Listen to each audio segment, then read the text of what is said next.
Hello friends, कैसे हैं आप लोग। सबको मेरा जय भीम, नमो बुद्धाय।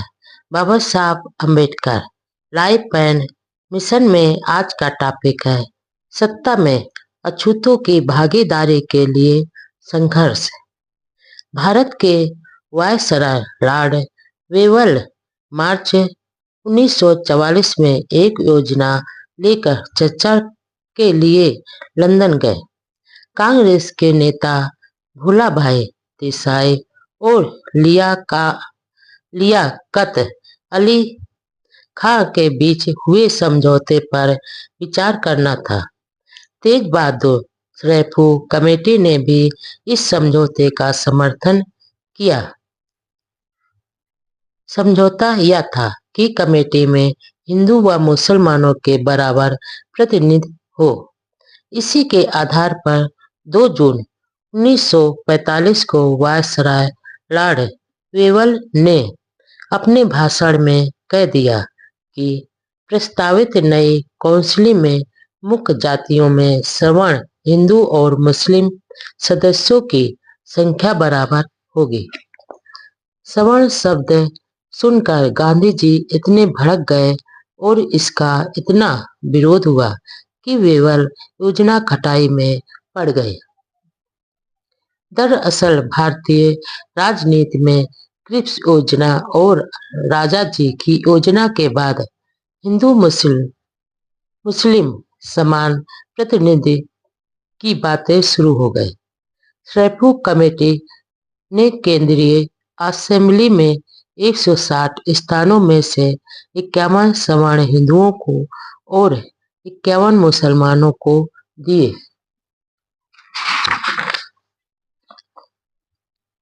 जाने की सिफारिश की थी। भूलाभाई देसाई ने वायसराय की कमेटी में कांग्रेस और मुस्लिम लीग के बीच समान प्रतिनिधित्व के आधार पर मुस्लिम लीग के सेक्रेटरी लियाकत अली से गुप्त समझौता किया। इस समझौते का उद्देश्य कांग्रेस की वर्किंग कमेटी के सदस्यों को रिहा करना था। यह योजना वायसराय वेवल के पास पहुंची और इसी आधार पर वेवल योजना का निर्माण हुआ। इस योजना को कांग्रेस के सवर्ण हिंदू संस्था की हैसियत से शिमला कॉन्फ्रेंस में स्वीकार किया। कांग्रेस के इतने झुकने के बाद भी जिन्ना इस बात पर अड़े रहे कि सभी मुस्लिम सदस्यों का निर्वाचन करने का अधिकार मुस्लिम लीग को ही मिलना चाहिए।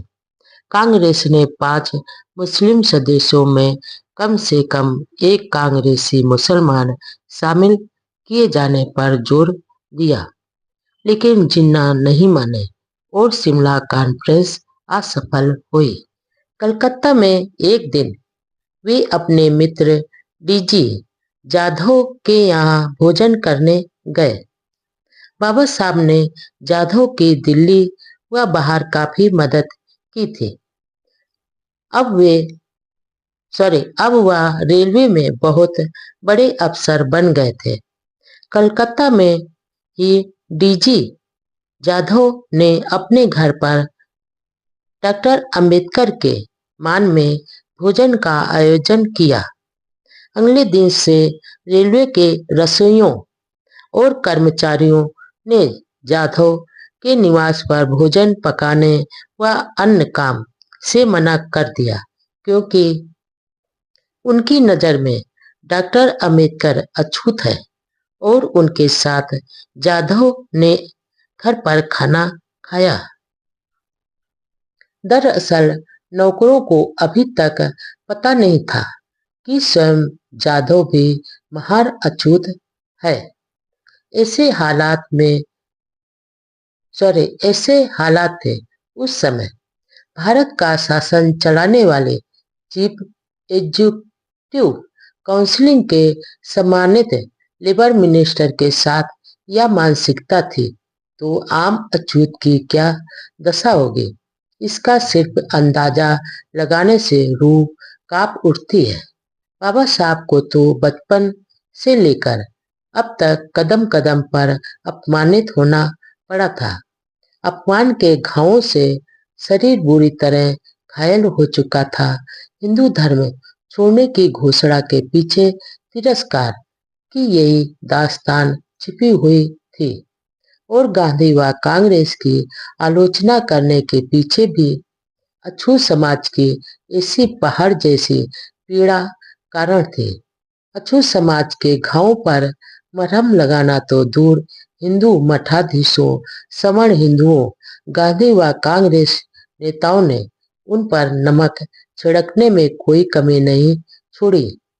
रेलवे महकमे के एक अनपढ़ रसोइये से लेकर लंदन से बैरिस्टरी करने वाले गांधी जी जैसे व्यक्तियों ने बाबा साहब के जख्मों पर भरपूर नमक छिड़का। बाबा साहब के साहस का कोई मुकाबला नहीं था। जब भी अवसर मिलता वे सरकार व सरकार से बाहर बड़ी निडरता के साथ अछूतों के हकों की पैरवी करते थे।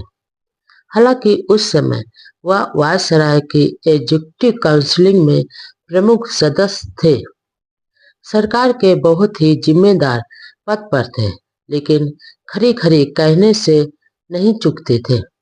वे सामाजिक संगठनों के सभाओं में मजदूरों, शोषितों, दलितों व महिलाओं को क्रांतिकारी विचारों के साथ अपनी दशा को सुधारने व अन्याय के खिलाफ खड़े होने के लिए आह्वान करते थे। एक बार वायसराय लॉर्ड वेवल ने 8 नवंबर 1944 को सेक्रेटरी ऑफ स्टेट को शिकायत के साथ लिखा कि डॉक्टर अंबेडकर अनुसूचित जातियों की सभाओं में बहुत भड़काऊ भाषण देते हैं, और हैदराबाद में तो डॉक्टर अंबेडकर ने निजाम के शासन की भी कड़ी आलोचना कर डाली। लेकिन बाबा साहब की इस शिकायत पर कोई कार्रवाई नहीं हुई। दरअसल उनकी योग्यता व प्रतिभा के साथ उनकी निस्वार्थ सेवा व त्याग भावना के कारण उनके खिलाफ अनर्गल आरोप लगाने या कार्रवाई करने की किसी में हिम्मत नहीं होती थी। भला बाबा साहब जैसा वीर योद्धा वायसराय वेवल से कहाँ डरने वाले था। बिना डरे भी क्यों फिर डरे भी क्यों? उनके सामने तो खुद की बजाय करोड़ों गरीबों को मानवीय हक दिलाने का निस्वार्थ ध्येय था। 2 जनवरी 1945 को कलकत्ता में अखिल भारतीय अछूत विद्यार्थी सम्मेलन रखा गया। वहां बाबा साहब ने कहा, विद्यार्थियों को पढ़ाई के दौरान राजनीति में शामिल नहीं होना चाहिए तथा अपनी शिक्षा व आचरण ऊंचा रखना चाहिए। इस दौरान डॉक्टर अंबेडकर कलकत्ता में पीपल्स हेराल्ड साप्ताहिक पत्र का विमोचन किया।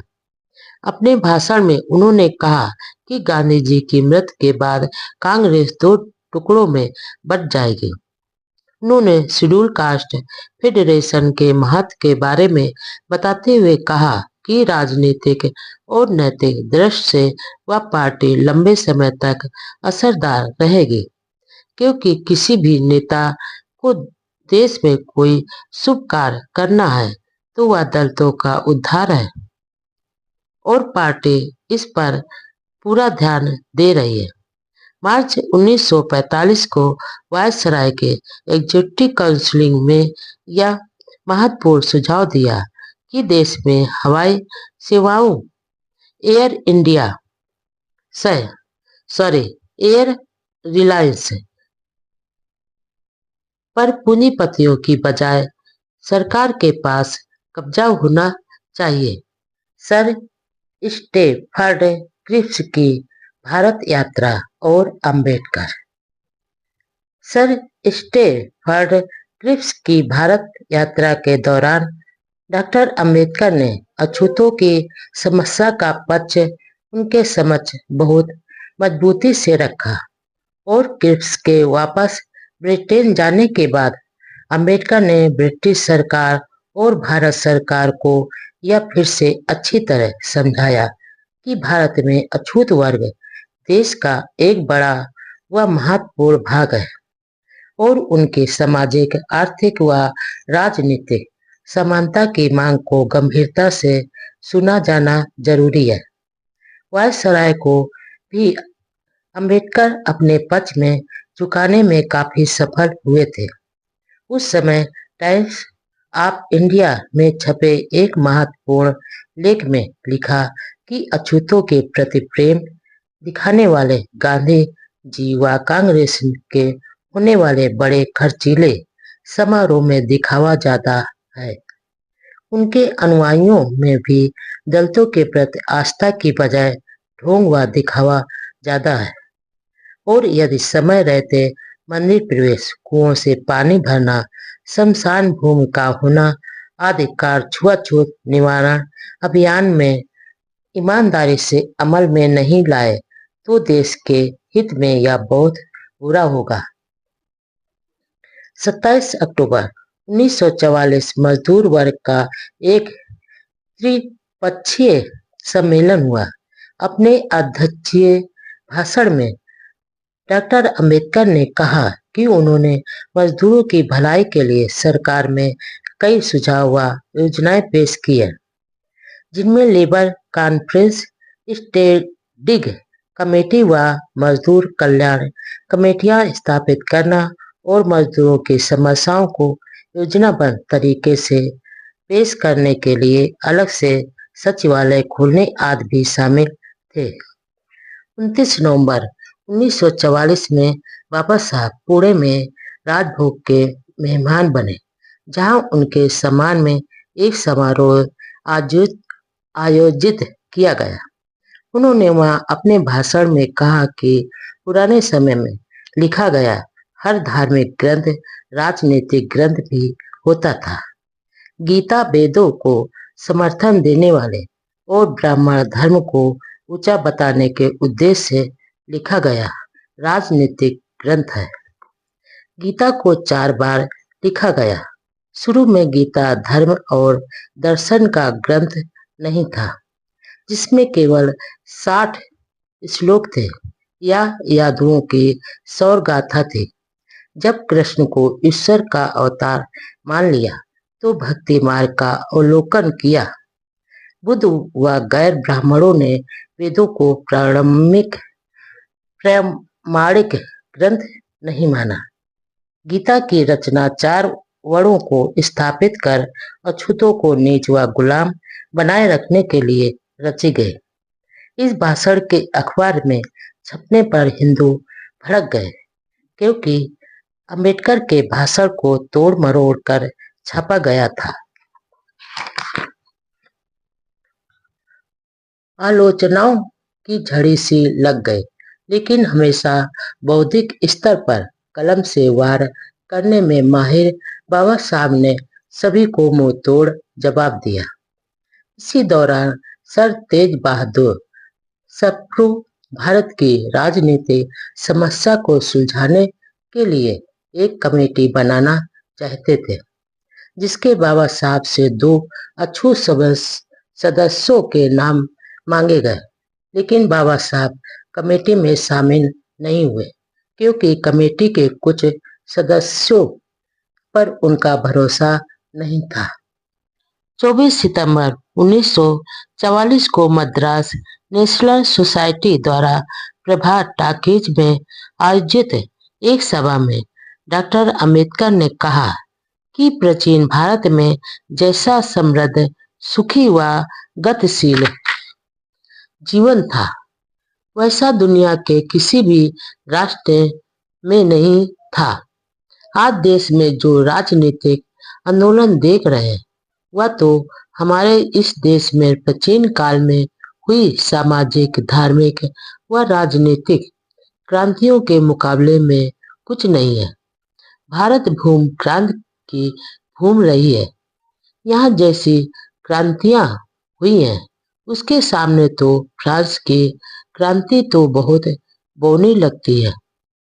प्राचीन भारत में ब्राह्मणवाद के अंधविश्वास, पाखंड व कर्मकांड के खिलाफ बहुत बड़ी क्रांति हुई थी जो गौतम बुद्ध ने शुरू की थी। दोनों में जोरदार संघर्ष हुआ और ब्राह्मण धर्म ने बौद्ध धर्म के खिलाफ जोरदार प्रतिक्रांति की। वाद विवाद एक ही सवाल पर था कि आखिर सत्य क्या है। बुद्ध ने कहा कि सत्य वह है जिसको 10 इंद्रियों से देख, समझ व अनुभव द्वारा प्रमाणित किया जा सके, जबकि ब्राह्मण कहते थे कि सत्य वह जो वेद बताते हैं। फिर वेदों की समीक्षा में डॉक्टर अंबेडकर ने कहा कि वेदों में कुछ भाग तो बाद में जोड़े गए। प्राचीन भारत के ब्राह्मण कितने चालाक थे कि जिन पुस्तकों में सिर्फ मूर्खता भरी हुई है, कूड़ा करकट के समान है, ऐसी किताबों को पवित्र बता दिया। यही नहीं, प्रामाणिक व वास्तविक होने पर भी जोर देते रहे। बुद्ध की क्रांति ने समता, स्वतंत्रता व बंधुत्व का साम्राज्य भारत व इसके बाहर भी स्थापित किया। लेकिन यह इस देश का दुर्भाग्य था कि इसके बाद ब्राह्मणवाद द्वारा प्रतिक्रांति हुई और यह देश फिर से धार्मिक गुलामी की बेड़ियों में जकड़ दिया गया। और आज भी हम उनकी शिकंजे में जकड़े हुए हैं। यदि हमने इससे छुटकारा पाने के लिए जल्दी ही कुछ नहीं किया तो देश विनाश के कगार पर पहुंच जाएगा। बाबा साहब ने आगे कहा कि वेदों में मूर्खता के सिवा कुछ नहीं है और गीता शरारतपूर्ण पुस्तक है। अर्थ वेद में जादू टोनों के सिवा कुछ नहीं है। मद्रास यात्रा के दौरान ही वहां के पार्क टाउन के मेमोरियल हॉल में शेड्यूल कास्ट फेडरेशन और दक्षिण हिंदुस्तान बुद्धिस्ट एसोसिएशन ने डॉक्टर अंबेडकर को सम्मान पत्र अर्पित किए। इसी दौरान जस्टिस पार्टी के द्रविड़ नेता रामास्वामी नायकर पेरियार के साथ विभिन्न समस्याओं के बारे में विस्तृत चर्चा हुई। मद्रास दौरे के बाद बाबा साहब एलोर गए, जहां उन्हें district schedule caste federation, Christian federation, west Godavari जिला बोर्ड और एलोर नगर पालिका द्वारा सम्मान पत्र दिए गए। उन्होंने वहां संबोधन में कहा कि गांधी जी के विचारों व नीतियों में स्थिरता नहीं है और कांग्रेस नेताओं ने सपने में भी नहीं सोचा होगा कि जब देश आजादी पाने की मंजिल के पास ही खड़ा होगा तो साथ देश पे का बंटवारा हो जाएगा। अल्पसंख्यकों की समस्या का हवाला देते हुए कहा कि जो भूमिका अब्राहम लिंकन ने निग्रो समस्या के बारे में अपनाई थी, वही गांधी जी ने अल्पसंख्यकों के बारे में निभाई है। एकता करने के चक्कर में निग्रो के वोट उत्तरी अमेरिका के राज्यों को मिले। इसके लिए 1762 में गुलामों की आजादी का ऐलान कर दिया। इसके अलावा गांधी जी को आजादी तो चाहिए, लेकिन उन्हें साथ में चातुर्वर्ण व्यवस्था भी चाहिए। डॉक्टर अंबेडकर ने आगे कहा कि यदि सभी पार्टियों की सहमति से संविधान बन भी गया तो ब्रिटिश प्रधानमंत्री के समक्ष गांधी अपने आप को भारत का एकमात्र प्रतिनिधि होने का दावा करेंगे। मद्रास प्रवास के दौरान ही बालासुब्रमण्यम मुथालियर द्वारा होटल कोडेभारा में बाबा साहब में सम्मान में एक भोज का आयोजन किया गया। अगस्त 1944 में बाबा साहब कलकत्ता में आयोजित दलित वर्ग के विभिन्न संगठनों के समारोह में शामिल होने के लिए गए। जगह जगह सभाओं में उनका स्वागत व भाषण हुए। वहां उन्होंने कहा, नए संविधान के अनुसार भारत को डोमिनियन स्वराज मिलेगा, विश्व युद्ध खत्म होगा, जीत अब समीप ही है, इसलिए अब एकता व संगठन की जरूरत है। उन्होंने बताया कि वायसराय ने गांधी जी को साफ कह दिया है कि सत्ता के हस्तांतरण के पहले भारत में हिंदू, मुसलमानों व अछूतों तीनों में समझौता होना जरूरी है। कलकत्ता यात्रा के बाद वह हैदराबाद गए। वहां 20 सितंबर 1944 में शेड्यूल कास्ट फेडरेशन की एक सभा में उन्होंने अपने ओजस्वी भाषण में इस बात पर फिर से जोर दिया कि अछूत हिंदुओं से अलग अंग है। उन्होंने घोषणा की, अछूतों को भारत की आजादी के प्रति प्रेम दूसरों से किसी तरह कम नहीं है। आजादी हमें भी प्यारी है, लेकिन हम देश की आजादी के साथ दलित वर्गों की आजादी चाहते हैं। हैदराबाद के बाद डॉक्टर अंबेडकर मद्रास गए, जहां Tamil Nadu the first classes Christian association ने एक निवेदन पत्र पेश किया। पत्र में लिखा कि अछूतों ने ईसाई धर्म तो स्वीकार कर लिया, लेकिन यहाँ उनकी धार्मिक व सामाजिक हालात हिंदू अछूतों की ही तरह दयनीय हैं। हिंदू उनके साथ पहले की ही तरह छुआछूत करते हैं। उच्च जात के ईसाई दलित ईसाइयों के साथ दुर्व्यवहार व भेदभाव करते हैं। डॉक्टर अंबेडकर ने उन्हें भरोसा दिलाया कि समानता के संघर्ष में हम साथ हैं और एक दिन गुलामी की बेड़ियों को तोड़कर रहेंगे। 22 सितंबर 1944 को मद्रास नगर परिषद द्वारा रिपन बिल्डिंग में डॉक्टर अंबेडकर के सम्मान में एक समारोह आयोजित किया गया। इसमें नगर परिषद के कांग्रेसी सदस्यों के भाग नहीं लिया। अपने संबोधन में डॉक्टर अंबेडकर ने कहा कि हम स्वराज, राष्ट्रीय सरकार या आजादी के खिलाफ नहीं है, लेकिन स्वतंत्रता तथा वर्तमान शासन में कोई अंतर दिखाई नहीं देता। यदि स्वतंत्रता के बाद शासन ऐसे लोगों के हाथों में चला जाए जिनका स्वार्थ केवल खुद की शिक्षा और समृद्धि तक ही सीमित हो और अन्य वर्ग को स्वराज के लाभों से वंचित रखे। उसी दिन शाम मद्रास में ही आंध्रा चैम्बर ऑफ कॉमर्स संस्था ने डॉक्टर अंबेडकर के सम्मान में कहा कि डॉक्टर अंबेडकर ने मजदूरों के लिए सरकार के रवैये को एक नई दिशा दी, जिसके द्वारा मजदूर, मालिक और सरकार तीनों में एक दूसरे के प्रति समझ बढ़ी और एक नया समझौता स्थापित होने की कोशिश की गई। इस कार्यक्रम के तुरंत बाद ही कुमार रजा सर मुथैया चेट्टियार ने अपने बंगले चेट्टियार हाउस में डॉक्टर अंबेडकर के स्वागत में चाय पान का समारोह आयोजित किया। अगले दिन शाम को मद्रास सदर्न मराठा रेलवे के गैर दलित व दलित वर्ग के रेल कर्मचारियों ने लेबर मिनिस्टर डॉक्टर अंबेडकर को सम्मान पत्र अर्पित किया। समारोह में दलित व गैर दलित मजदूर कर्मचारियों को बाबा साहब बहुत प्रसन्न हुए।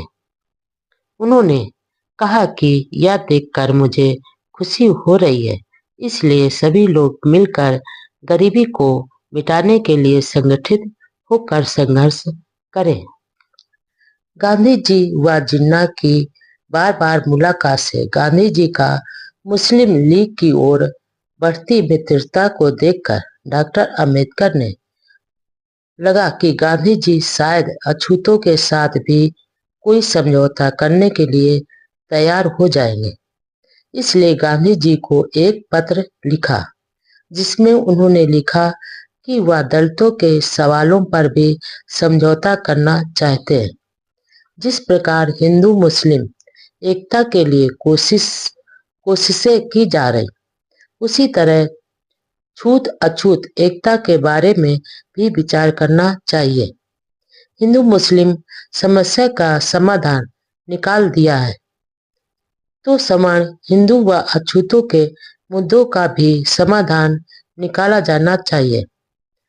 डॉक्टर अंबेडकर ने यह भी लिखा कि यदि गांधी जी जरूरी समझे तो वह समझौते की जरूरी शर्तें भी तैयार करने को सहमत हैं।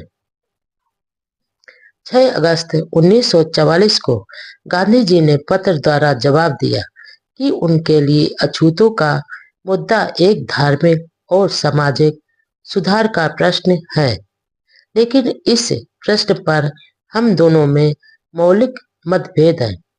दरअसल गांधी डॉक्टर अंबेडकर में मतभेद वर्ण व्यवस्था को लेकर था।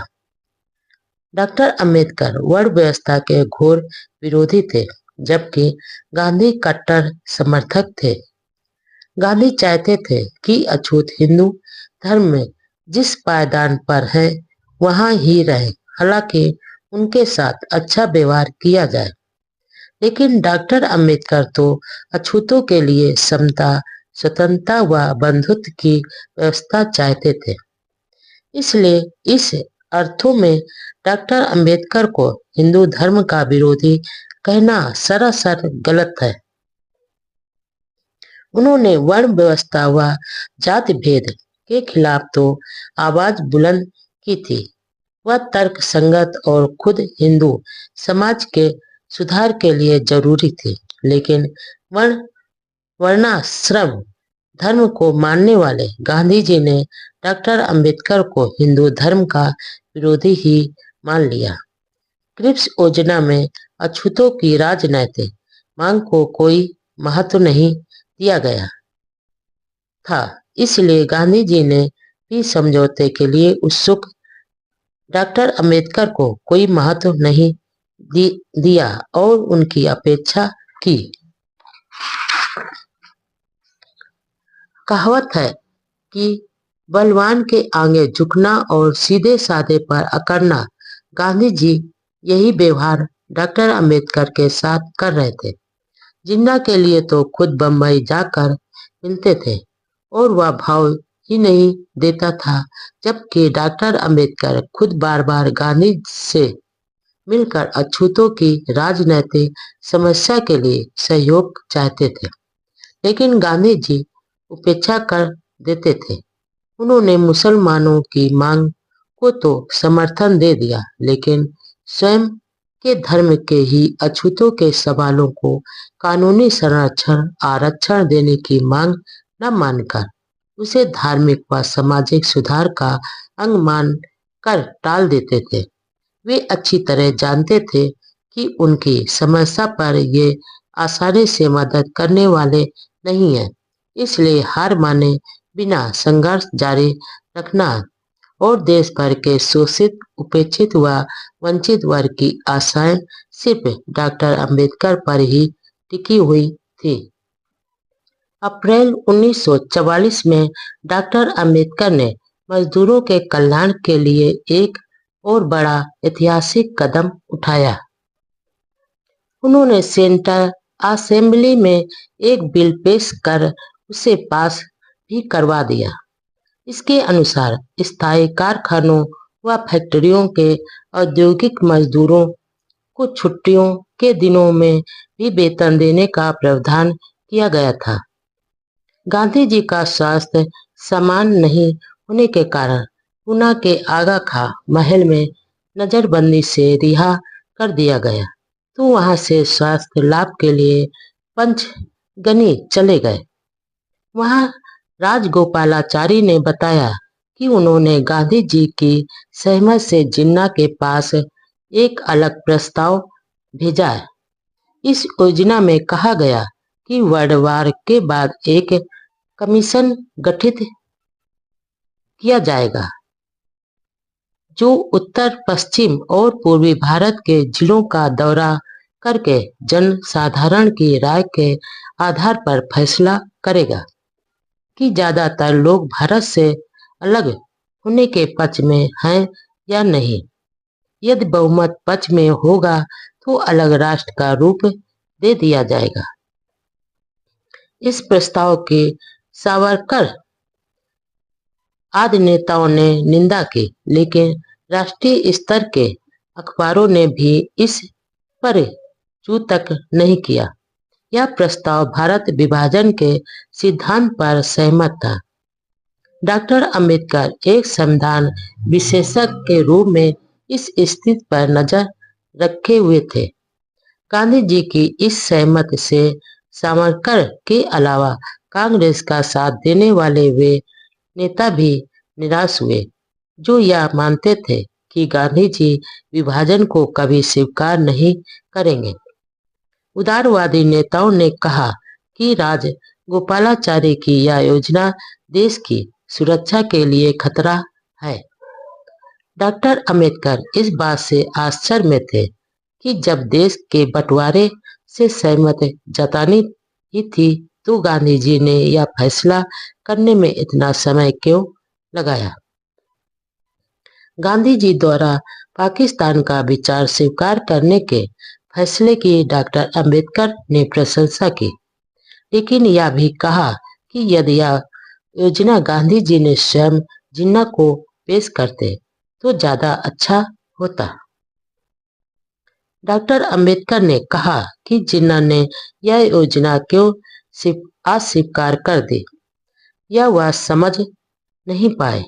उन्होंने कहा कि कांग्रेस जनों की हालत पर तरस आता है, क्योंकि पहले गांधी जी पाकिस्तान योजना का विरोध करते थे। यह सोचकर उन्होंने भी विरोध किया, लेकिन अब उनकी फजीयत हो गई है। इस योजना के संबंध में गांधी जी जिन्ना से मिलने बंबई गए। वहां कई दिनों तक मुलाकातें होती रही, लेकिन हिंदू मुस्लिम एकता लाने में नाकामयाब रहे। बजट में विशेष प्रावधान व सरकारी ठेकों में आरक्षण की मांग। अपने लंबे पत्र में बाबा साहब ने दलित विद्यार्थियों को साइंस, लॉ, टेक्निकल व अन्य तरह की हायर स्टडी के लिए विदेशी यूनिवर्सिटीज में स्कॉलरशिप देकर भेजे तथा हर बजट में इसके लिए विशेष प्रावधान से रखा जाए। सरकारी नौकरियों के अलावा दलितों को सरकारी ठेकों में वरीयता दी जाए। वायसराय को लिखे इस पत्र का आखिर असर हुआ। सरकार ने गंभीरता से विचार कर अनुसूचित जातियों के लिए सरकारी नौकरियों में 8.5% सीटें आरक्षित रखने का फैसला किया गया। इसी कड़ी में लंदन में दलित विद्यार्थियों को तकनीकी शिक्षा हासिल करने के लिए सीटें सुरक्षित रखी गई। इसके अलावा सेंट्रल असेंबली और राज्यसभा परिषद में अनुसूचित जातियों को एक और सीट दी गई। दलितों को सरकारी नौकरियों में प्रवेश की कोशिशों पर कई सवर्ण हिंदुओं की आंखों में बहुत खटकता था। एक बार दिल्ली में एक मद्रासी ऑफिसर जो दिल्ली में कार्यरत था, उसने बाबा साहब से कहा कि आपकी राजनीति सरकारी नौकरियों में दलितों के घुसाने का प्रयास ही है। बाबा साहब ने पलटवार करते हुए कहा, यदि ऐसा है तो तुम मद्रासी लोग यहाँ 90% नौकरियों पर क्यों कुंडली मारे कब्जा किए हुए हो? नौकरियों के प्रति तुम्हें इतनी हीन भाव तो इन्हें छोड़ क्यों नहीं देते? मद्रासी अधिकारी यह सुनकर आगे बोल नहीं पाया। 17 सितंबर 1943 को दिल्ली में ऑल इंडिया ट्रेड यूनियन का शिविर आयोजित किया गया, जिसमें बड़ी संख्या में मजदूरों ने भाग लिया। इस अवसर पर बाबा साहब ने कहा, भारत में मजदूरों का आखिरी लक्ष्य सत्ता पर कब्जा करना है, सिर्फ ट्रेड यूनियन बनाना नहीं हो। राजनीतिक रूप से उनकी लेबर पार्टी ट्रेड यूनियन की गतिविधियां भी करेगा, लेकिन आपको ट्रेड यूनियन के पुराने चले आ रहे संकीर्ण सोच से मुक्त होना चाहिए और हिंदू महासभा जैसे सांप्रदायिक व पूंजीवाद को पनाह देने वाले कांग्रेस से दूर रहना चाहिए। मेहनत कश वर्ग अंधी देशभक्ति व तथा कथित राष्ट्रवाद के नाम पर अपना सब कुछ न्यौछावर कर देते हैं, लेकिन कोई भी मजदूर अपने नेताओं से यह नहीं पूछता कि जिस राष्ट्रवाद के लिए इतना त्याग व बलिदान दिया जा रहा है, उसके निर्माण के बाद क्या आर्थिक व सामाजिक समानता देगा। 8 सितंबर 1943 को परेल बंबई में आयोजित सभा में डॉक्टर अंबेडकर ने कहा, केवल सुविधाएं मिलने से कोई लाभ नहीं, ये हमारी झोली में आनी जरूरी है। अब आजादी के बाद अछूतों को भी हिंदू मुसलमानों के बराबर अधिकार मिलेंगे। सरकार में मेरा मंत्री पद कमल के पत्ते पर पड़े ओस की बूंद की तरह है, या उससे भी ज्यादा क्षणभंगुर। ईसाई, फारसी व अन्य अल्पसंख्यक लोग कांग्रेस का मुकाबला नहीं कर सकते हैं। इसके लिए अछूत ही सक्षम है। अछूतों को अब अपने पैरों पर खड़े होने की शक्ति प्राप्त करनी चाहिए। ट्रेड यूनियन के नेताओं की आपसी लड़ाई से मजदूरों का आज तक भला नहीं हो पाया, इसलिए मजदूरों का लक्ष्य सरकार संभालना होना चाहिए। 26 जनवरी 1944 को लखनऊ में स्टैंडिंग लेबर कमेटी की मीटिंग हुई, जिसकी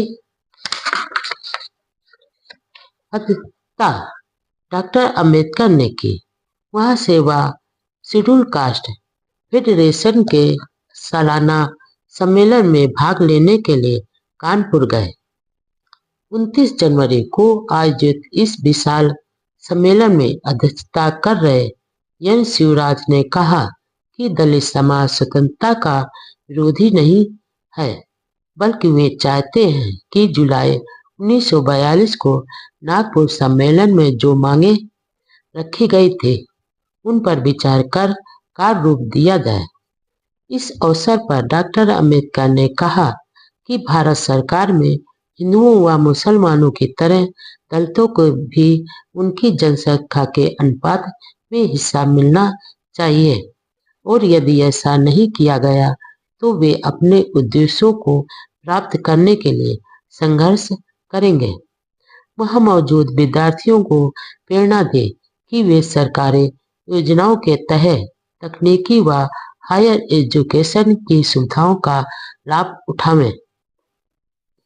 17 फरवरी 1944 में वायसराय की एग्जीक्यूटिव काउंसिल में यह सुझाव दिया कि मुद्रास्फीति को रोकने के लिए अधिक करेंसी के नोट जारी करने बंद किए जाएं। इसके अलावा यह भी सुझाव दिया कि भारतीय प्रशासन सेवा और सेना में अंग्रेजों की बजाय भारतीयों को भर्ती किया जाए। 17 फरवरी को गांधी व जिन्ना की मुलाकात हुई। उस समय सेंट्रल व स्टेट डिपार्टमेंट्स की सरकारी नौकरियों में दलितों का प्रतिनिधित्व नहीं के बराबर था, और यह देखकर बाबा साहब 1942 से ही सरकारी नौकरियों में सीटें सुरक्षित करवाने के लिए संघर्ष कर रहे थे।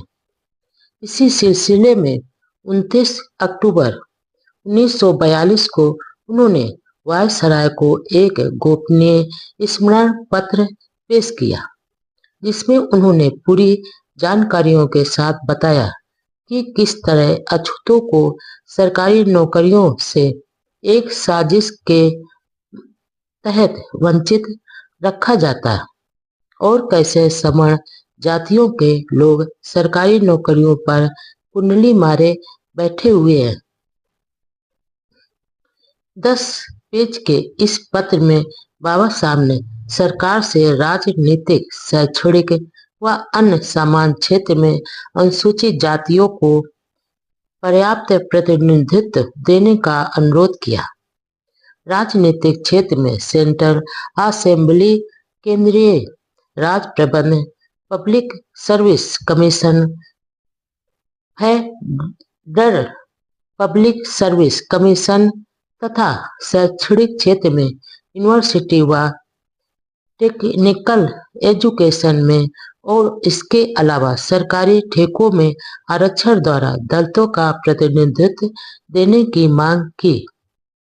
पत्र में डॉक्टर अंबेडकर ने आंकड़े पेश करते और 39 मनोनीत सदस्य 141 में से दलितों के सिर्फ 2 सदस्य हैं।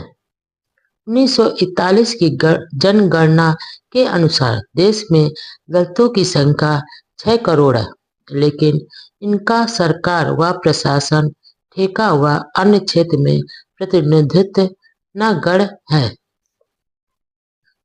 उन्होंने लिखा कि देश भर का पूरा प्रशासन दलितों का विरोधी है। सरकारी अधिकारी को जो विशेषाधिकार दिए गए, वह हमेशा इन अधिकारों को दलित जातियों के हितों के खिलाफ और उन्हें नीचा दिखाने के लिए प्रयोग करते हैं। अनुसूचित जातियों के भलाई व विकास तभी संभव है जब सरकारी नौकरियों में उनकी भर्ती की जाए। इस तरह वे देश के विकास की योजनाओं को लागू करने में भागीदारी भी निभाएंगे। जब सेंट्रल असेंबली में दलितों को सरकारी नौकरियों में प्रवेश की बात चली तो मुसलमान, यहूदी, एंग्लो इंडियन, सिखों और ईसाइयों ने समर्थन किया। सिर्फ हिंदुओं ने ही इसका विरोध किया। भारत सरकार के प्रतिनिधित्व ने भी इसका विरोध किया। इसके अलावा दलितों की भर्ती के समय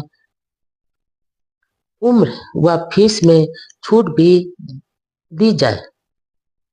फेडरल सर्विस कमीशन में दलितों के प्रतिनिधित्व के सवाल पर डॉक्टर अंबेडकर ने लिखा कि हमें ऐसी किसी पब्लिक सर्विस कमीशन पर भरोसा नहीं हो सकता जो हिंदू या मुस्लिम दृष्टिकोण से प्रभावित हो। यह कितनी अचरज की बात है कि हिंदू और मुसलमान यूं तो सांप और नेली की तरह झगड़ते हैं, लेकिन जब लंगर बांटने की बारी आती है तो दोनों एक होकर हड़प लेते हैं और अछूत ही सिर्फ मुंह ताकते ही रह जाते हैं। कमीशन दलित अभ्यर्थियों को हर बार आयोग बताकर अपने पापों को छुपा लेता है और दलितों को दरवाजे से बाहर रखने की साजिश भी सफल हो जाती है। इसलिए दलितों को फेडरल पब्लिक सर्विस कमीशन में प्रतिनिधित्व दिया जाना जरूरी है। 10 मई 1943 को इंडियन फेडरेशन ऑफ लेबर की बम्बई शाखा ने लेबर मिनिस्टर डॉक्टर अंबेडकर के सम्मान में एक छोटा समारोह रखा। उसमें बाबा साहब ने अफसोस जताया कि भारत के मजदूरों में एकता नहीं है। फूट के कारण उनका शोषण हो रहा है, इसलिए मजदूरों को भारत में मजदूर सरकार बनाने के लिए संघर्ष करना चाहिए। आजादी हासिल करना ही काफी नहीं है, जरूरी बात यह है कि आजादी के पास सत्ता किसके हाथों में होगी। उसी दिन Maharashtra chamber of commerce Bombay की ओर से रखे कार्यक्रम में डॉक्टर अंबेडकर का संबोधन हुआ। उन्होंने कहा, अब दुनिया युद्ध से ऊब गई है और वह 3 बड़े रोगों से ग्रस्त हो गई है। देश का दूसरे देश पर साम्राज्य, काले गोरों का रंग भेद का संघर्ष और गरीबी। दुनिया में शांति स्थापना के लिए कमजोर व गरीब देशों को संबल करना बहुत जरूरी है। भारत की आर्थिक व औद्योगिक प्रगति से साम्राज्यवाद व रंगभेद की समस्याओं का समाधान संभव है। गरीबी की समस्या का जिक्र करते हुए डॉक्टर अंबेडकर ने कहा, मानव संस्कृति का विनाश करने के लिए एक राष्ट्र दूसरे राष्ट्र के खिलाफ पानी की तरह पैसा खर्च कर रहा है। वह अचंभित है कि ब्रिटेन और अमेरिका हर युद्ध में 14 करोड़ रुपए योजना खर्च कर रहा है। इससे देश में शांति के समय इससे आधी रकम गरीबी दूर करने के लिए क्यों खर्च नहीं करते हैं। विश्व का दुख दूर करने के लिए कुछ सुधार तो करना ही पड़ेगा। अपनी विशेष सुविधाओं व अधिकारों को त्यागना पड़ेगा। देश में ज्वलंत राजनीतिक समस्या के समाधान के लिए डॉक्टर अंबेडकर ने एक योजना पेश की, जिस पर अखबारों में विचार छप रहे थे। इस योजना में उन्होंने कहा कि ब्रिटेन की संसद एक कानून मंजूर करके प्रांतों की सरहद तय करने वाली कमेटी नियुक्त करे और लोकमत कराया जाए। पहले लोकमत से यह तय किया जाए कि मुसलमानों को पाकिस्तान में रहना चाहिए या नहीं। दूसरे लोकमत द्वारा गैर मुसलमानों से यह जानना था कि वे पाकिस्तान में रहना चाहते हैं या नहीं। यदि वे पाकिस्तान में रहना चाहते हैं तो वहां प्रांतों की सीमाएं जैसी हैं वैसी रखी जाए। यदि वे पाकिस्तान में नहीं रहना चाहते हैं तो एक हदबंदी कमीशन नियुक्त किया जाए और कौन से प्रांतों में मुसलमान बहुसंख्या में हैं यह तय किया जाए। 2 साल बाद यह फैसला किया जाए कि मुसलमानों को पाकिस्तान चाहिए या नहीं, अलग होना चाहते या नहीं। सितंबर माह में ही डॉक्टर अंबेडकर ने ऑस्ट्रेलिया के राजनीतिक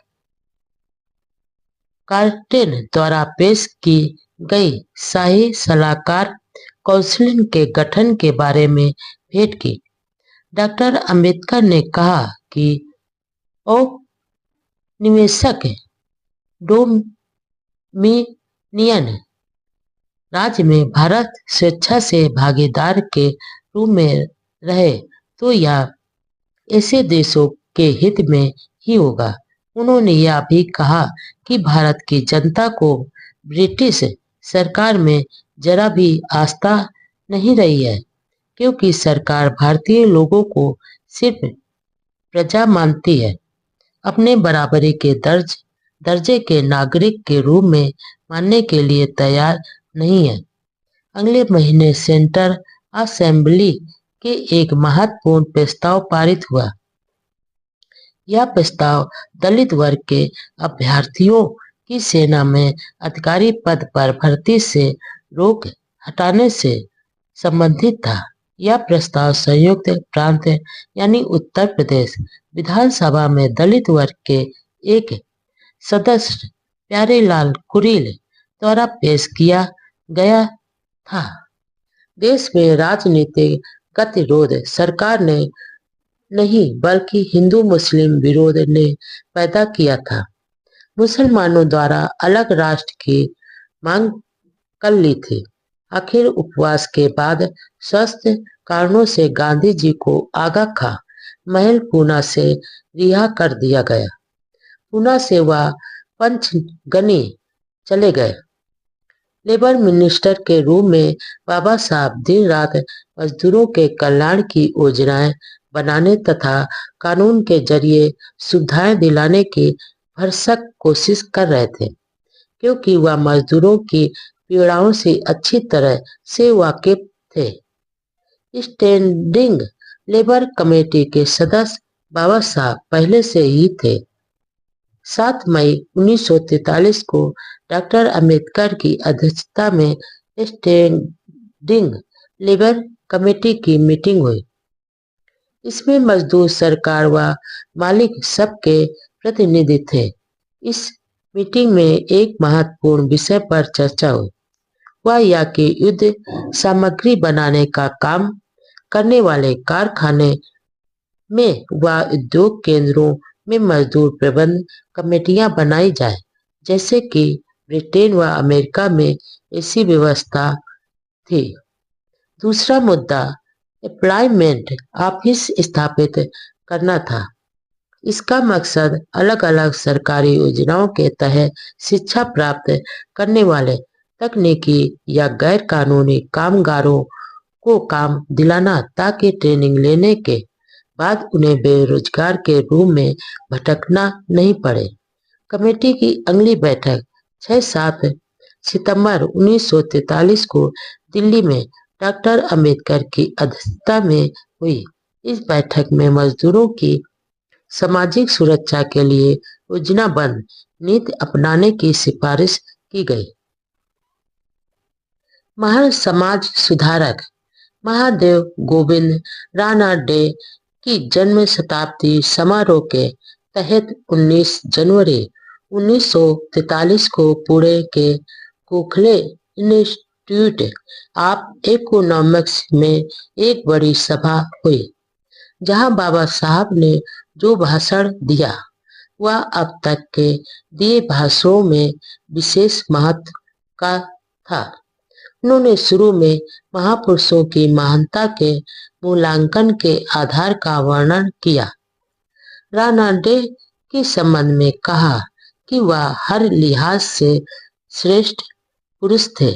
उन्होंने सारे जिंदगी सामाजिक अन्याय के खिलाफ संघर्ष में गुजारी थी और हिंदू समाज में सामाजिक न्याय के लिए चेतना पैदा कर सामाजिक लोकतंत्र की स्थापना में निरंतर प्रयास करते रहे। रानडे की तुलना गांधी व जिन्ना के साथ करते हुए डॉक्टर अंबेडकर ने कहा कि गांधी व जिन्ना के मुकाबले में ऐसा कोई अहंकारी नजर नहीं आता है। इनके लिए खुद का गुणगान, महत्व व अधिकार बढ़ाना ही सब कुछ है और देश की समस्या तो खेल के एक प्यादे के समान है। दोनों ही चापलूसी करने वाले लोगों से स्तुतियां सुनकर मग्न हो जाते हैं और अपने आप को दोषों से मुक्त तथा अमर होने का दावा करते हैं। डॉक्टर अंबेडकर ने कहा कि भारत में पत्रकारिता एक मिशन होता था, लेकिन अब अखबार चलाना एक व्यापार हो गया है। कांग्रेस समर्थक अखबारों में तो इनके नेताओं के झूठे गुणगान के सिवा कुछ नहीं होता। अंत में कहा कि किसी महापुरुष या नेता के प्रति सम्मान जताना, प्रशंसा करना एक अलग बात है, लेकिन अपने नेता का अनुसरण करना दूसरी बात है। बाबा साहब का यह लंबा भाषण कुछ दिनों बाद रानडे गांधी और जिन्ना के नाम से किताब के रूप में सामने आया और अन्य ग्रंथों की तरह यह भी खूब चर्चित रहा। इस पुस्तक में डॉक्टर अंबेडकर ने आगे लिखा, मैं अत्याचार, अन्याय और झूठे दिखावे, ढोंग और छल कपट से घृणा करता हूँ और मेरी घृणा की चपेट में वे सारे लोग आ जाते हैं जो इन बुराइयों से ग्रस्त हैं। मैं अपने आलोचकों को यह बता देना चाहता हूँ कि मैं अपनी घृणा को एक वास्तविक शक्ति मानता हूँ, इसलिए यह घृणा उस असीमित प्रेम का सबूत है जो मैं अपने उन उद्देश्यों के लिए अपने मन में रखता हूँ जिन पर मैं विश्वास रखता हूँ, और मैं इसके लिए शर्मिंदा नहीं हूँ।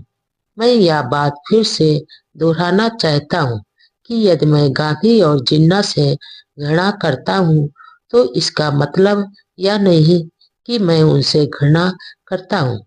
मैं उनसे घृणा नहीं करता, बल्कि केवल उनको नापसंद करता हूँ। मेरी इस नापसंदी का कारण यह है कि मैं अपनी मातृभूमि भारत से उनसे अधिक प्यार करता हूँ। एक सच्चे देशभक्त का यही विश्वास है कि मुझे आशा है कि एक ना एक दिन मेरे देशवासी इस सच्चाई को जान जाएंगे कि देश किसी भी एक व्यक्ति से बड़ा होता है, और फिर यह सीख सकेंगे कि गांधी और जिन्ना की पूजा और मातृभूमि की सेवा दोनों अलग अलग बातें हैं। इसलिए हो सकता है कि ये एक दूसरे से विपरीत भी हों। बाद में बुद्ध की शरण जाने वाले डॉक्टर अंबेडकर ने घृणा को शक्ति बताते हुए कहा कि दरअसल यह घृणा उनके अंतर्मन से नहीं थी, बल्कि यह तो वैचारिक नापसंदी थी। समता, स्वतंत्रता व बंधुत्व यानी लोकतंत्र विरोधी धर्म। देश दुनिया में दलितों का दर्द सुनाने के लिए डॉक्टर अंबेडकर को राष्ट्रीय व अंतर्राष्ट्रीय स्तर पर जब भी मौका मिलता वह चूकते नहीं थे। दिसंबर 1942 को एक बार फिर ऐसा सुअवसर मिला। कनाडा की पैसिफिक रिलेशन कमेटी ने डॉक्टर अंबेडकर से अनुरोध किया कि वह क्यूबेक में होने वाली सभा में भारत के अछूत विषय पर एक पेपर पढ़े। बाबा साहब ने बहुत लगन से लेख को लिखा, लेकिन किसी कारणवश उस कॉन्फ्रेंस में भाग नहीं ले पाए। इसलिए अपने सहयोगी यन शिवराज को क्यूबेक भेजा, जिन्होंने वहां पर पेपर पढ़ा। बाद में यह विस्तृत पेपर गांधी और अछूत समाज का कल्याण, mister Gandhi and the emancipation of the untouchables नाम से पुस्तक के रूप में प्रकाशित करवाया, जो काफी प्रसिद्ध हुई। इस ग्रंथ के बारे में डॉक्टर अंबेडकर ने कहा, साम्राज्यवाद, जातवाद, टिकटवाद से दो देशों व नागरिकों के बीच क्रूरता व निर्दयता पैदा होती है।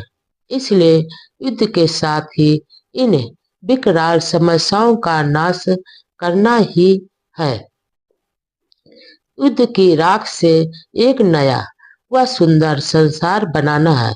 लेकिन मुझे आशंका है कि अछूतों की समस्याएं भुला दी जाएंगी, जैसे पहले होता आया है।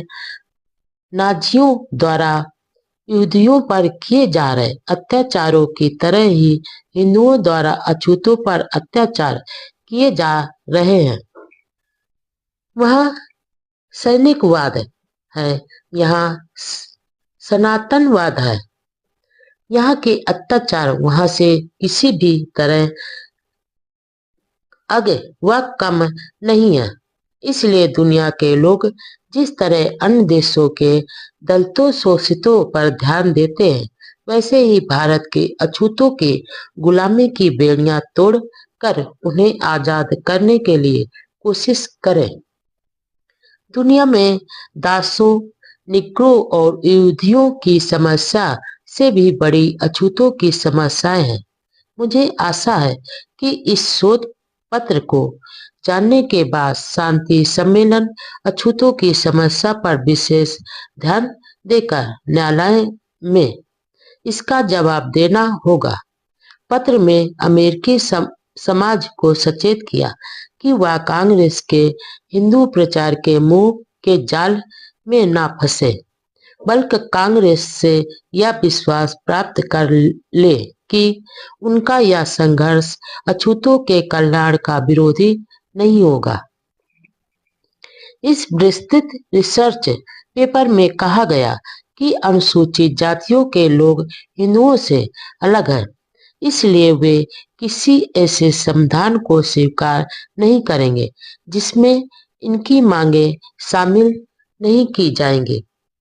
उन प्रमुख मांगों में बजट में दलितों की शिक्षा के लिए बजट रिजर्व रखना, स्टेट व सेंट्रल गवर्नमेंट में नौकरियों में संख्या, आवश्यकता व महत्व के अनुसार रिजर्वेशन देना, दलितों को बोर्डों व कमीशनों में नियुक्त करना, न्यायपालिका, पुलिस और रेवेन्यू विभाग में भर्ती करना, लोकल वार्डीज में रिजर्वेशन देना, पृथक चुनाव द्वारा अपने प्रतिनिधि चुनने का अधिकार देना, दलितों के अलग गांव बसाए जाएं और इसके लिए कमीशन का गठन किया जाए। हिंदू राज में होने वाले अत्याचारों को रोकथाम के लिए कानून बने। आर्थिक व सामाजिक सुरक्षा की व्यवस्था और छुआछूत को मिटाने के लिए तेज प्रयास किए जाए। सवर्ण हिंदुओं ने दलितों की इन मांगों का कड़ा विरोध किया तो डॉक्टर अंबेडकर ने जवाब में कहा, हिंदुओं में रूढ़वादी जन्मजात है। हिंदू धर्म समानता, स्वतंत्रता व बंधुत्व यानी लोकतंत्र का विरोधी है। दुनिया के कई भागों में भी गैर बराबरी मौजूद है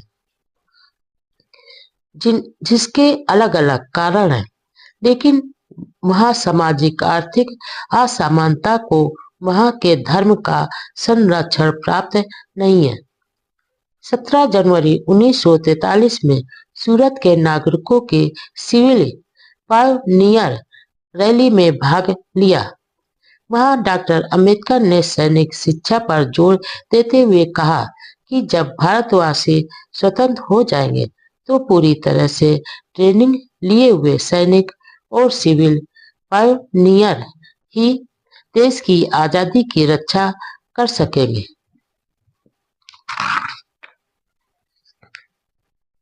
डॉक्टर अंबेडकर सूरत से वापस बंबई आए। वहां रामचंद्र भट्ट हाई स्कूल में मराठा और अन्य जाति धर्म के लोगों द्वारा डॉक्टर अंबेडकर का सम्मान किया गया। इस स्वागत समारोह में उन्होंने कहा, बंबई और मद्रास प्रांत में लगभग 20 साल तक गैर ब्राह्मण पार्टियों की सरकारें रही, लेकिन वे नाकामयाब रही क्योंकि उन्होंने अपने चहेतों को सरकारी नौकरियों में घुसाने के सिवा कुछ नहीं किया। साधारण जनता, मजदूर, किसान वर्ग के समर्थन से जीती सरकारों ने इन वर्गों की समस्याओं की ओर कोई ध्यान नहीं दिया। विडंबना तो यह है कि जिन लोगों को उनके प्रयासों से नौकरियां मिली, वे भी सुविधाओं की चकाचौंध में अपने दुखी समाज को भूल गए, जबकि किसान, मजदूर व समान लोग उन्हें सहयोग देते थे। यही नहीं, दूसरों की तरह घमंडी भी हो गए। पश्चिमी देशों में लोकतंत्र इसलिए असफल रहा क्योंकि वह परंपरावादी, रूढ़वादी लोगों के हाथों में था। यदि भारत में अल्पसंख्यक ब्राह्मणों के हाथों में सत्ता आई तो देखना, इस देश की दशा भी वैसी ही होगी। उन्होंने आगे बताया कि किसी राजनीतिक पार्टी की सफलता के लिए 3 बातें बहुत जरूरी हैं। पहली बात यह है कि उस पार्टी के नेता दूसरी पार्टियों के नेताओं के बराबर महानता के स्तर के हों, ताकि विरोधी नेता के आगे कमजोर न पड़ जाए। दूसरी बात यह है कि वह अनुशासित संगठन को, तथा तीसरी बात यह है कि उस पार्टी के सरल व स्पष्ट कार्यक्रम हों। यदि भारत में लोकतंत्र को सफल बनाना है तो उसे रूढ़वादी लोगों के हाथों से बचाना जरूरी है। 18-19 जुलाई को ऑल इंडिया डिफेंस क्लास की ओर से नागपुर के मॉल पार्क में एक सम्मेलन का आयोजन किया गया। हजारों लोग शामिल हुए और गगनभेदी नारों के साथ डॉक्टर अंबेडकर का सम्मान किया। इस सभा में पंजाब, बंगाल और मद्रास प्रांत के कई कार्यकर्ता और नेता भी शामिल हुए। अध्यक्षीय भाषण में एन शिवराज ने डॉक्टर अंबेडकर को वायसराय के एग्जीक्यूटिव काउंसिल में लिए जाने की बधाई दी और कहा कि इससे जनता की सेवा का एक नया रास्ता खुल गया। कॉन्फ्रेंस से लेकर क्रिप्स योजना तक के सारी घटनाओं की चर्चा की। उन्होंने कहा कि क्रिप्स स्कीम गरीब उपेक्षित वर्ग के साथ धोखा है।